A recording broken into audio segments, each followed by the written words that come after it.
Hello friends, आप देख रहे हैं मेरा चैनल टीच मास्टर। आज मैं आपको बताऊंगा कि ना आप एंड्रॉयड में स्पीड डायल कैसे कर सकते हैं। चलो देखते हैं। फर्स्ट आप सेटिंग ओपन करें अपने फ़ोन की, एंड्रॉयड की। एंड्रॉयड में आपको सिस्टम ऐप्स में जाना है।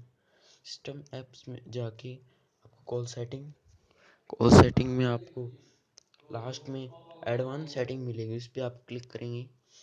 क्लिक करने के बाद आपको क्विक डायल सेकंड नंबर पे क्विक डायल मिलेगा, उस पर क्लिक करें। इसमें नंबर्स आ जाएंगे आपके कीपैड के नाइन्स। तो फर्स्ट तो आप वॉइस मेल होएगा, उस पर कर नहीं सकते, सेव नहीं कर सकते अपना कॉन्टैक्ट। 2 3 4 5 6 7 8 9 पर कर सकते हैं। तो सेकंड पे क्लिक यहाँ पे कॉन्टैक्ट मांगेगा, मैं कॉन्टैक्ट देता हूँ, ये दे दिया। ये देने के बाद इसको मिनिमाइज करेंगे। अब मैं आपको करके दिखा देता हूँ। फ़ोन ऐसे हो जाए, 2 नंबर को प्रेस करके रखें, अभी डायल हो जाएगा।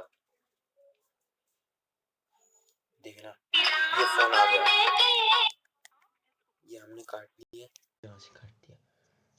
थैंक्स फ्रेंड्स, मेरा चैनल सब्सक्राइब करें और लाइक